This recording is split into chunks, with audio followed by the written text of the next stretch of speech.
As training camp approaches, we'll be reviewing several players' performances in the 2023 season and discussing how they could impact the Eagles during the 2024 season. Today, we'll be discussing Kelee Ringo.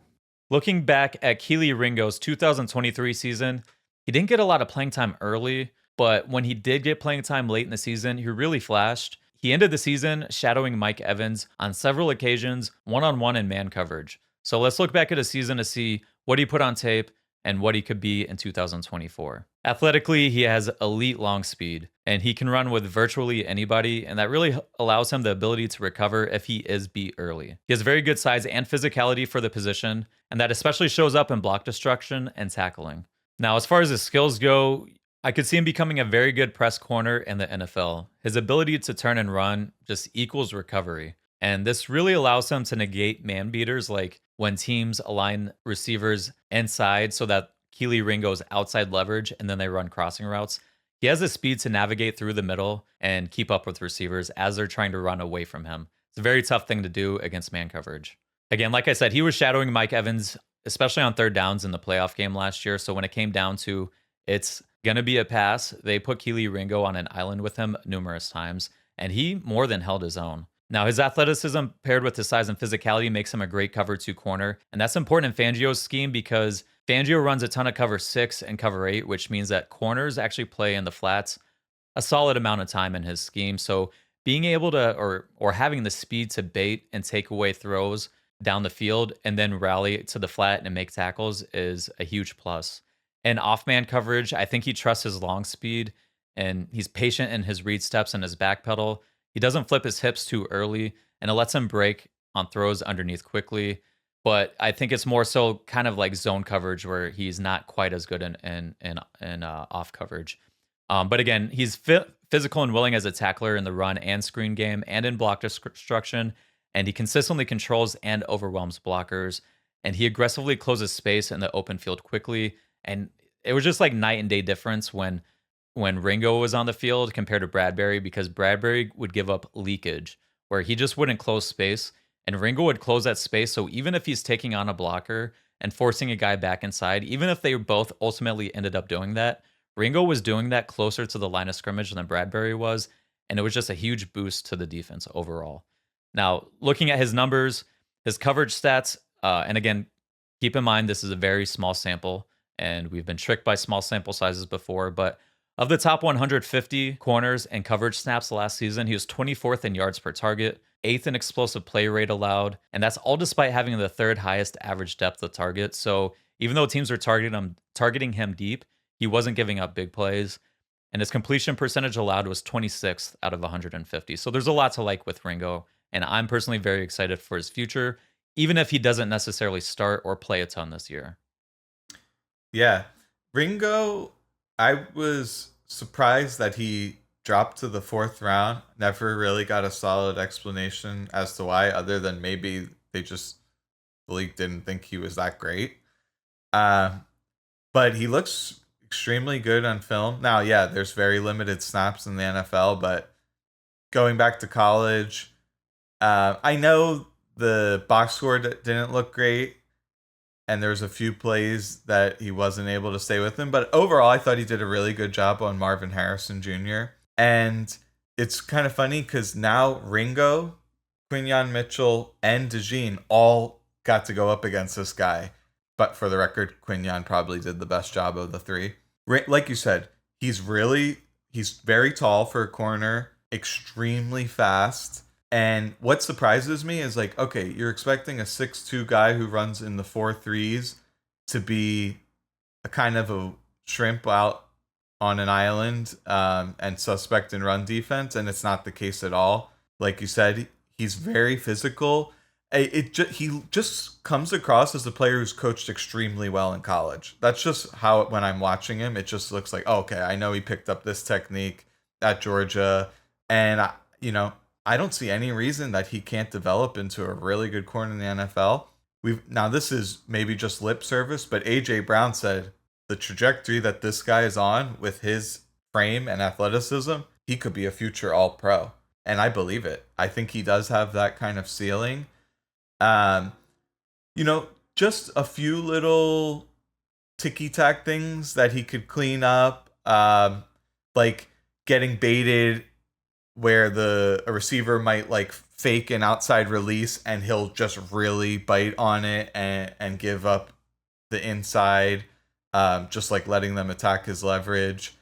But it's okay because his recovery speed is so good. Now, there's only a few receivers who can really make you pay for that. Because it's not just your speed that's coupled with your length.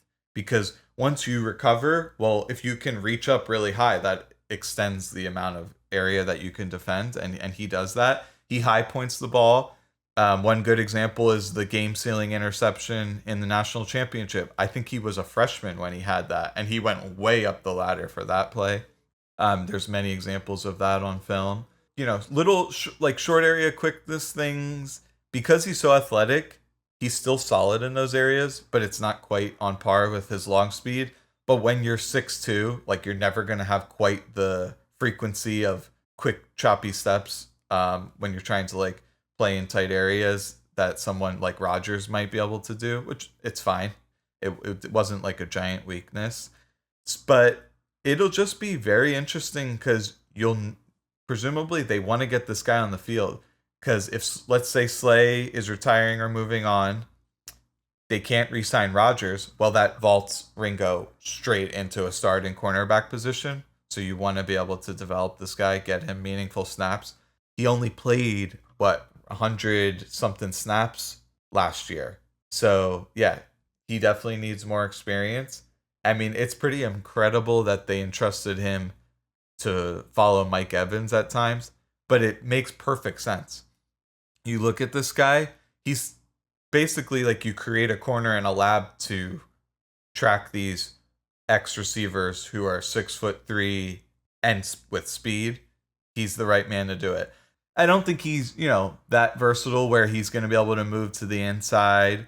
Another thing about him is, like you said, he is better suited to play press man, and it does not appear that will be something that happens with any level of frequency in the way Fangio's running his defense now. Now, previously, he did do that. Like, if you go back earlier into his career, he ran press man all the time, but that's kind of fallen out of order a little bit. Now, one thing that we can get into a little bit more in the long form pod is that Fangio runs a lot of combination coverages.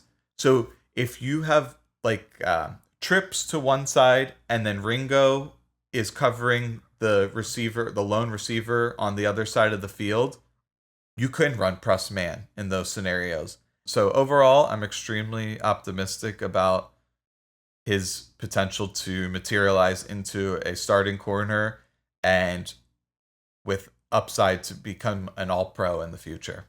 Yeah, he's probably not going to get utilized in press a ton, but that role you mentioned when you're on the backside of trips formations, when you're on the backside of 3-by-1 formations, that role is when players often pretty much just lock up, press up, and take that man anywhere he goes. So that is an important role, and I think we'll see Ringo playing that whenever he does get on the field.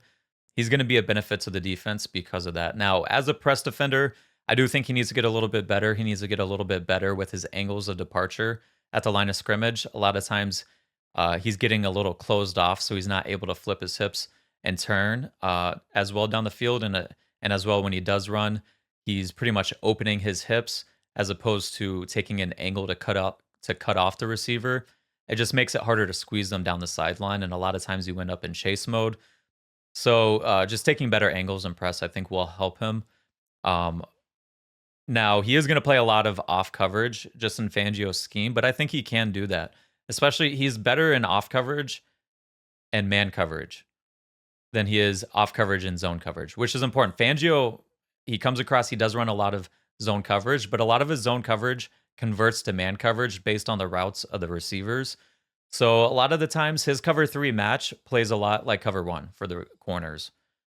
Cover 4 quarters, that plays a lot like cover 1 for the corners. And then on top of the man coverage that they already run, he's going to be doing a lot of the things that he's best at already. So I think he could excel in this defense. And like we mentioned, when they do play cover 6 or cover 8, when he plays that flat role, he fits in very well doing that as well. So run support as an athlete, he's really someone that should bring a lot to this defense. And you mentioned one other thing about him kind of being built in a lab to defend guys like Mike Evans. He is. He's built to be a guy that's big on big. You match him up with the big X receivers, but the only unfortunate thing is Fangio doesn't really travel his corners. So if it ended up where it was a corner duo outside just due to injuries or whatnot of Rodgers and Ringo, you would find times that you're going to end up with Mike Evans on Rodgers, and that's an unfortunate thing about Fangio's scheme, but that's something for the future. Now, in terms of will he start and the long term outlook for it, like he flashed last year, and if Slay takes a step back, and also one of Mitchell, DeJean, or Rodgers doesn't step up, I could easily see him starting. But again, that's not very easy to get to that point. I think one of those guys will step up, and you're really banking on Slay probably taking a step back. But I still think he'll probably get on the field. They've talked about they've thrown out some dime packages at OTAs. This team's really built through their secondary and their front four. So I think they'll be able to get him on the field in dime packages. And he's a good depth piece in the short term, but he's a good long term piece for the future. So I'm really excited about him. A future of DeJean and Mitchell as your outside corners and base, and then in sub packages you bring in Ringo to play outside, and then you move DeJean into the slot. I mean, that's a lot of fun. So I'm very excited about the future of this team. Even if Ringo doesn't start right away, he's going to be a lot of fun to watch develop for the Eagles.